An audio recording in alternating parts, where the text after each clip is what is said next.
Today's social media segment is brought to you by South Louisiana Bank. It's better when we bank together. Waits and Downer, attorneys at law. Terrebonne Ford, built Ford tough.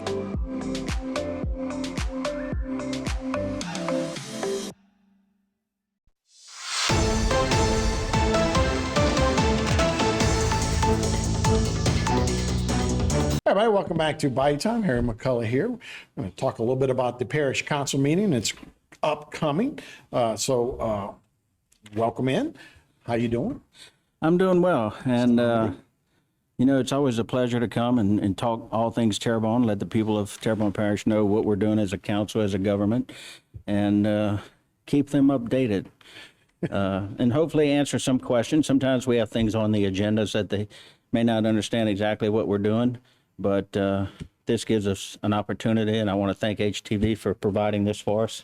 Yeah, I think it's great, and it is a great way to kind of get together and people can see what's going on and kind of keep in touch. We've lost a little bit with our media over the years. We're talking about newspapers and that kind of stuff, the internet. So sometimes it's good to have a little handle on what's going on. And Harry, a lot of the people, especially on the bayous, really rely on HTV to get their news. As we're campaigning and talking to people down there, we really find out. So it's a good medium for the people in this area. Yeah, I should say John Amity is the chairman, of course, of the parish council. Didn't really introduce you properly, but let's start with what's going to come up on the next agenda. So it starts with Angela Hidalgo, the new levy. So as many of you know, Reggie Dupre retired at the first of the month, and he's been replaced with Angela Hidalgo, and we've asked her to come on and just give us an update on what's going on with the levy district, what her future goals are looking like, what she sees that they're going to be doing, where they're at with the things they're doing. We get a lot of questions on the gates, when they're going to be open, when they're going to be closed and such, what triggers those things. So hopefully we'll be able to get a lot of questions answered on that. And of course, put our face out there, as much as we can so that people are familiar with who's running things now. Right, and I think I had a couple of council members out here last week were saying, we're not in charge of levies. I mean, I know we get the calls a lot of times, but we're not in charge of them. Yeah, and people think because it's government, right, they don't realize there are different departments within government that operate certain things. I mean, we get a lot of calls for all sorts of things that are not, but as council members, I think our goal, a lot of times we feel like maybe we're directing traffic because we know how to navigate government. We know who they need to speak to, so they can call us and we can put them on the right path to the person that they can talk to and get the answers they're looking for. Yeah, it's certainly the way to go to make sure it goes to the right spot for sure. Yeah. The second part of the agenda I thought was very interesting, and it was a couple of years ago. I knew it was somebody from Houma. I thought it was a high school kid that noticed it, but the state flag, the way it was originally built or made, had some certain things on it. Tell me a little bit more about it and what Glenn Duncan is going to do. Yeah, so recently Glenn Duncan had come to one of the council meetings and he noticed that the state flag that's in the council meeting room was not the current, and he's going to be coming to talk about some of the history of the current flag, the history of the state flag. And it well may have been a child years ago that noticed that and brought it to the attention of so many people. But if you look at the current state flag, you'll notice that there's some blood droplets, and that's because the pelican, as the story goes, is plucking own blood to feed her children. Well, that and the feathers to put in the nest. So it's going to be interesting. I remember several years ago hearing a little bit about the whole deal, and when he brought it up to me, I'm like, please come. Yeah. Besides, we can use an update on our flag. Yeah, so all updated flags now have the 3 drops of blood. And that's what I'd heard. Yeah, that obviously her feathers used to make the nest, but the blood was actually the mother using her own body to feed her children. And it's going to be interesting to hear the actual whole story. So again, a civic-minded individual from the community takes note of something, and we want to make sure we welcome them in to share that because because history, myself being a history buff, I really love to hear all those things. Sure. No, I'm right there with you for sure. So permits. Let's talk about permits. Something a little different that's happening with residential permits. Yeah, so commercial permits have always been in place with fees, but I believe it was in 2018 or 2019, Parish President Dove at the time decided to waive permits. I don't remember what the exact reasoning was behind it, but you still had to get a permit to do a fence or build a house or put up a shed or anything like that, but the fees were waived. And the planning department approached us and asked us if we can reinstate those fees because that helps to fund their department, and they can certainly use some funding right now. So we're going to vote on going ahead and reinstating those fees. We're the only parish in the area down here that was still waiving the fees. So what I'd like to do is just encourage now, if you have a permit, they're not going to go back and collect a fee. You're grandfathered in. If you know that you're going to be, some people are still dealing with their insurance companies, so they haven't done their auto repairs, then we urge them, hurry up and go get a permit. Because once you have it, when the fees take place, and I don't have the exact date of when that's going to be instituted, but if you already have a permit, then that permit's grandfathered in. You're not going to have to pay the fees on it. Yeah, and that's important. I mean, that goes back to 18. That was before, the lockdowns. That was before COVID. That was before the hurricanes. And obviously anybody, just trying to get their lives back together. Yeah, for the IDA, there was, I can't think of the word, but the government mandated that we waive those fees. There was an order, executive order, that's what I was trying to think of, to waive those fees. And now we're 3 years out this next month, and it's time to get back to business as usual. Right. I think we all had the hangover for a long time, but it is 3 years now. It is. But it was a tough 3-year stretch. But it's been 3 years since the hurricane, and government's got to have funding to get rolling again. So you need those permits for sure, and probably need the fees to go with it. All right, we'll take a break. We'll be right back with more of John Amity right here on Bayou Time.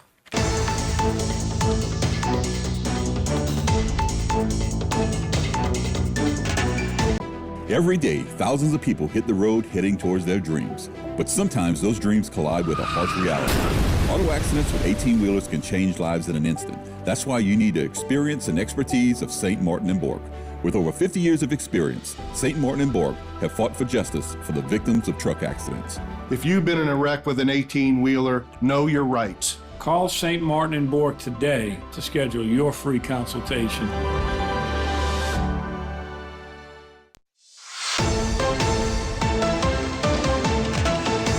Hey everybody, welcome back to Bayou Time. Harry McCullough here. We're speaking with John Amity, the chairman of the Terrebonne Parish Council, and we're going over what you guys are going to be covering on the next Parish Council meeting.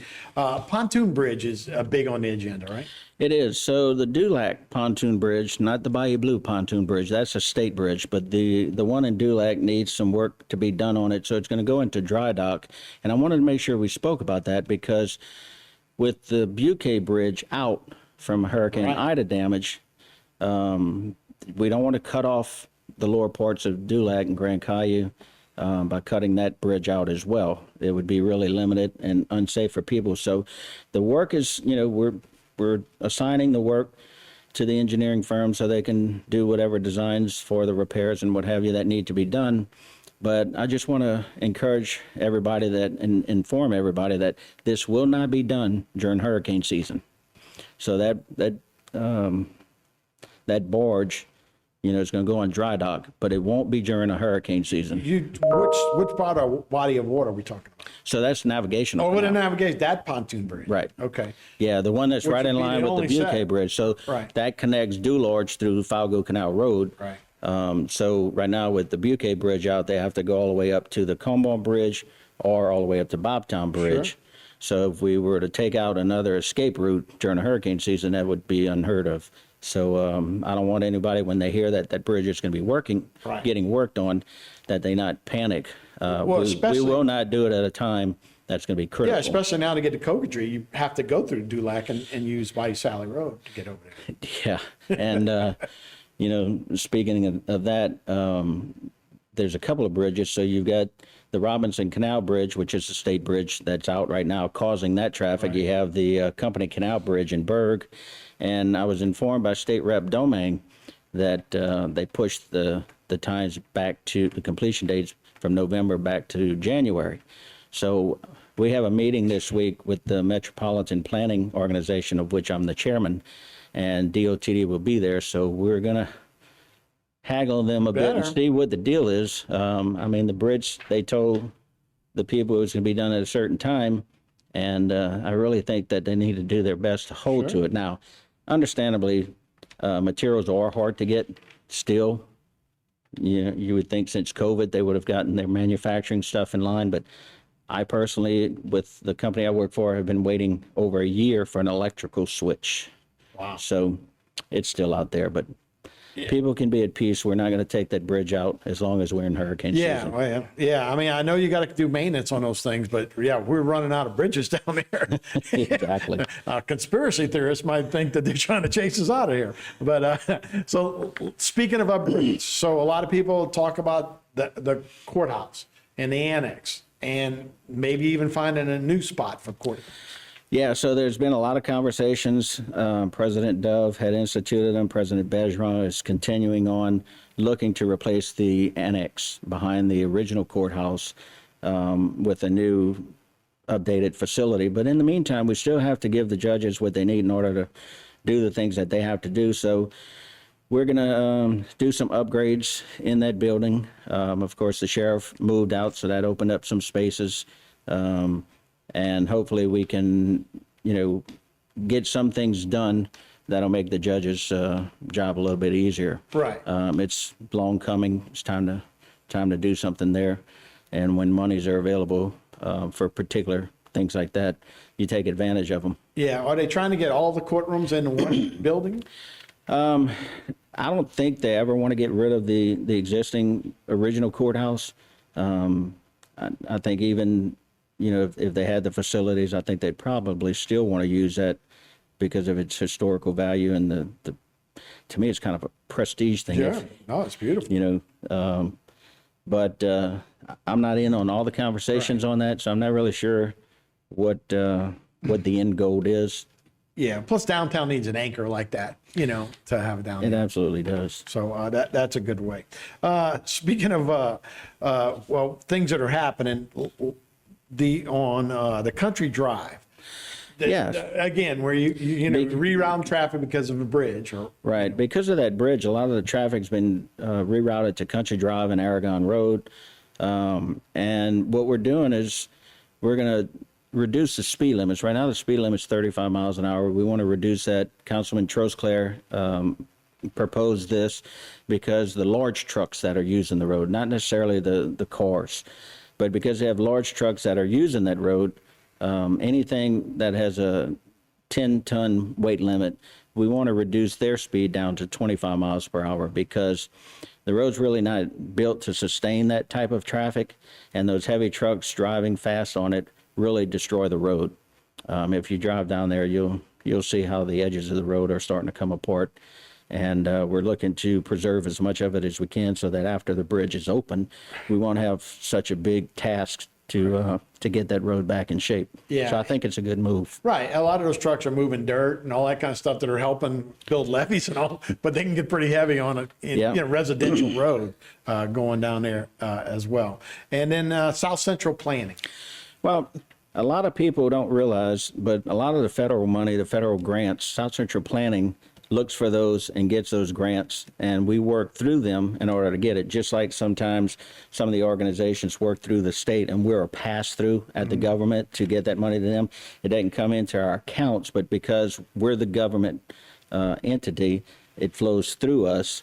And just like with the federal grants, they go after a lot of grants. So when you see a lot of things on the agenda that talks about a cooperative endeavor agreement, say with HPD, to accept some donated items purchased through this grant with South Central Planning, is because we work with them, they get those grants, and then it comes to us that way. I- We do that in-house sometimes as well, but they really help us. All right. Well, I appreciate the update. Have a great meeting on Wednesday. Yep, thank you, sir. All right. We'll be right back with more Bayou Time right after this. Today's social media segment is brought to you by Terrebonne General Health System. Your health is our legacy. Rouse's, you're either local or you're not. Buick, the craft of modern luxury. St. Martin and Bourke, know your rights.